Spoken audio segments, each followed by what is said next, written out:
नमस्कार दोस्तों, मैं बीरू स्वागत करता हूं आपका क्रिक में। आगे बढ़ने से पहले चैनल को लाइक करिए और सब्सक्राइब करिए। तो दोस्तों, भारत और ऑस्ट्रेलिया के बीच 11 टेस्ट इस बीच में खत्म हो चुका है और नतीजा रहा है ड्रॉ। और भले ही मैच के रूप से ट्रेविस हेड को मैन ऑफ द मैच दिया गया हो, लेकिन इस पूरे मैच में मैन ऑफ द मैच रहे इंद्रदेव, क्योंकि डे 1 से लेकर डे 5 तक इंद्रदेव का जलवा जारी रहा और इंद्रदेव की वजह से भारत को एक ड्रॉ, बहुत ही मुश्किल ड्रॉ मिल गया।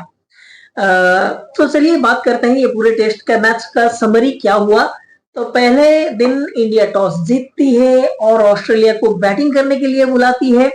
ओवरकास्ट कंडीशन था, रेन का पूरा पूरा संभावना थे पूरे टेस्ट मैच में कभी कभी, और पहले दिन तो सबसे ज्यादा था। और उस बीच रोहित शर्मा टॉस जीत के ऑस्ट्रेलिया को बैटिंग करने बुलाते हैं। पहले दिन एक सेशन भी कंप्लीट नहीं हो पाता है, और जैसे कि जस्सी भाई वो अपना जलवा दिखाते हैं और शुरुआती झटके देते हैं ऑस्ट्रेलिया को, लेकिन फिर ऑस्ट्रेलिया संभल जाती है और दूसरे दिन पूरा छा जाती है मैच पे।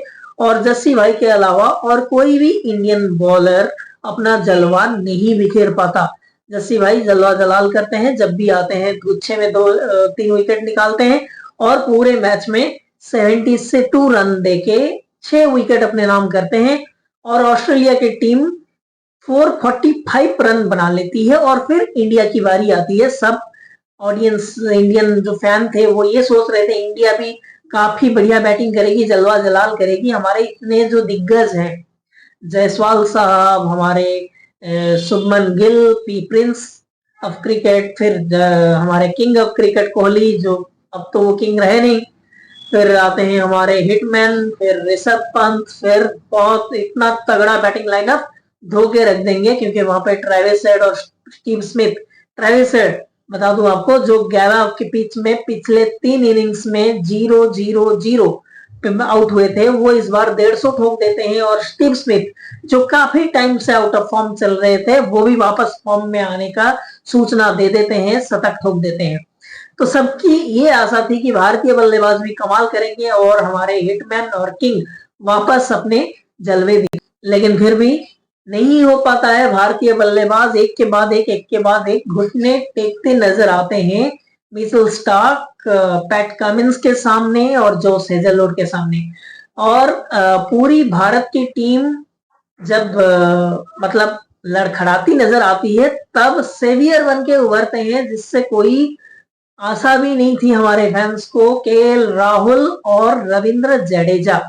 वो केएल राहुल 84 रन बनाते हैं, रविंद्र जडेजा 77 बनाते हैं। दोनों ये बताते हैं उनका क्लास क्या है।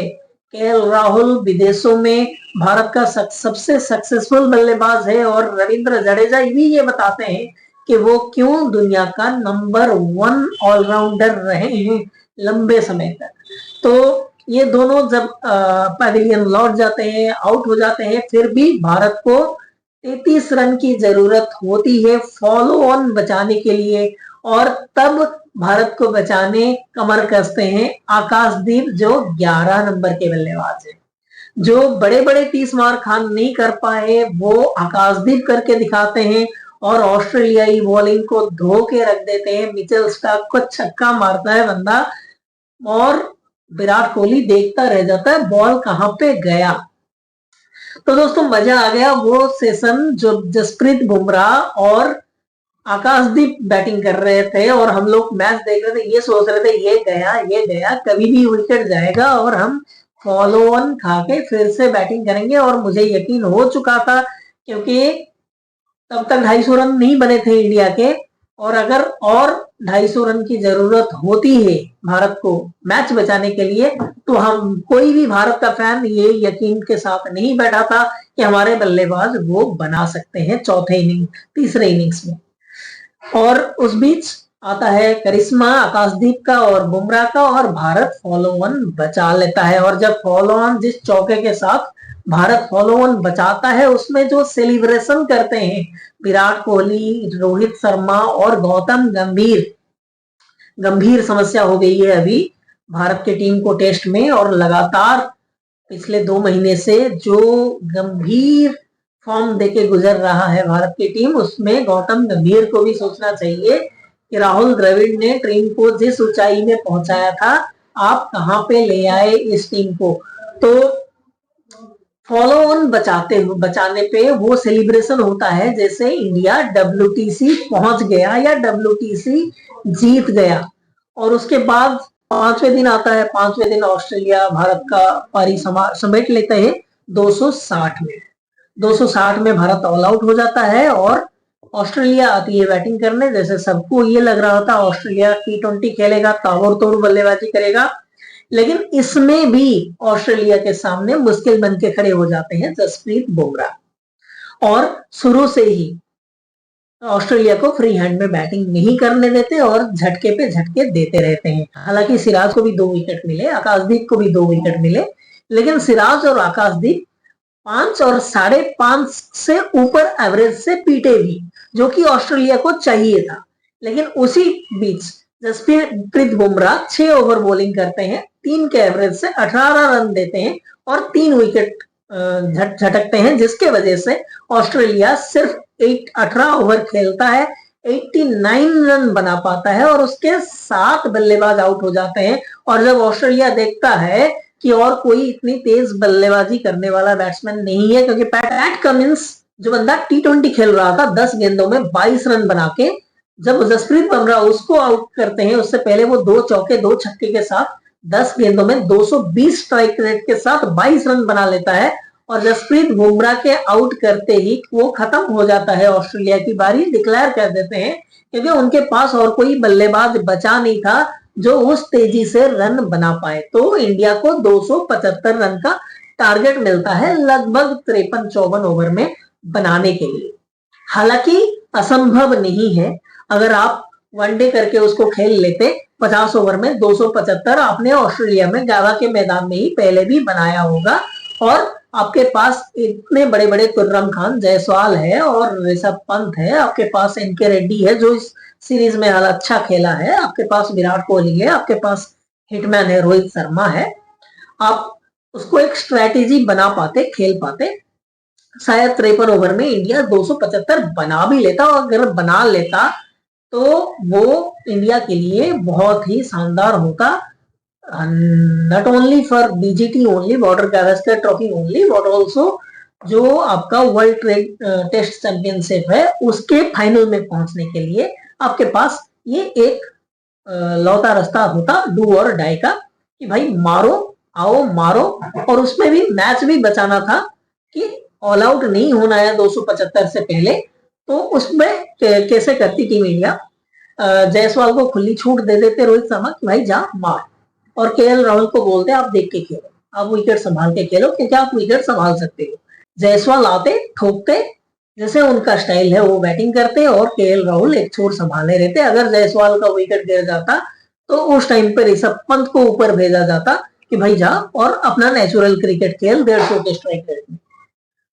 तो ऋषभ पंत आके वहां पे बल्लेबाजी करते KL राहुल के साथ और वो स्कोर रेट को आगे बढ़ाते। अगर वहां पे आउट हो जाते ऋषभ पंत तो रोहित शर्मा आगे आते और रोहित शर्मा अपने स्टाइल से बल्लेबाजी करते T20 अंदाज में। और वहां पे अगर वो भी आउट नहीं चल पाते तो विराट कोहली आते और इनिंग्स को थामने की कोशिश करते।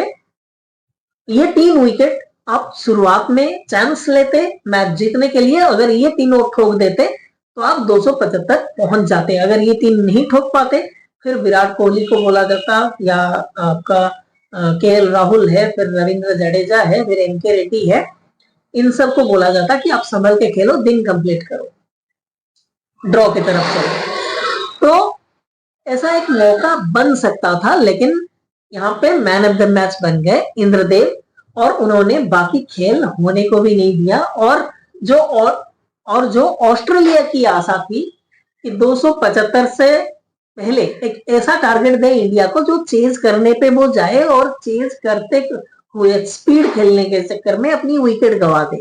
और इंडिया के पास एक ऐसा मौका रहता कि एक ऐसा टारगेट है, शायद हम उसको अचीव कर ले एक रणनीति के तहत, एक गेम प्लान के तहत। लेकिन इंद्रदेव उस बीच में आ गए और इंडिया और ऑस्ट्रेलिया दोनों की आशा पे पानी फेर दिया। हालांकि इस ड्रॉ से इंडिया से ज्यादा नुकसान ऑस्ट्रेलिया को हुआ है। अब 2 टेस्ट मैच बचे हैं BGT में, अगर एक भी टेस्ट जीत लिया इंडिया इसमें से तो बीजीटी वो रिटेन कर लेगा, क्योंकि पिछले साल के विजेता इंडिया है, और ड्रॉ होने के सिचुएशन पे जो बीजे बॉर्डर गावस्कर ट्रॉफी है वो इंडिया के पास ही रहेगा। तो और अगर आने वाले 2 टेस्ट मैच इंडिया के लिए डू और डाई है, अगर इसको WTC के फाइनल में जगह बनानी है, और अगर इंडिया नहीं जीत पाती है तो फिर मुझे माफ करना हे प्रभु राम हो जाएगा। बहुत सारे प्लेयर का नसीब किस्मत जो है वो ये बीजीटी के बाकी 2 मैच पे टिकी हुई है। और इस बीच आखिर मैच के आखिर में और एक न्यूज आता है रविचंद्रन अश्विन का, जो इंटरनेशनल क्रिकेट टेस्ट मैचेस से है वो रिटायरमेंट लेते हैं, डिक्लेयर करते हैं रोहित शर्मा के साथ आके प्रेस कॉन्फ्रेंस में कि it is the high time for him, right time for him, कि उनको वो टेस्ट क्रिकेट से रिटायरमेंट ले। उनका एक बहुत ही लंबा और सक्सेसफुल कैरियर 537 विकेट का टेस्ट कैरियर का वो अंत करते हैं वहां पे। लेकिन इस बीच भारत के साथ एक और चुनौती रह जाता है, आगे के आने वाले 2 टेस्ट मैच में क्या होगा, जुड़े रहिए, बताएंगे आपको। तब तक धन्यवाद, चैनल को सब्सक्राइब करके जाइएगा भाई, आप ही का चैनल है, आप ही का भाई है। रहता हूं, नमस्ते।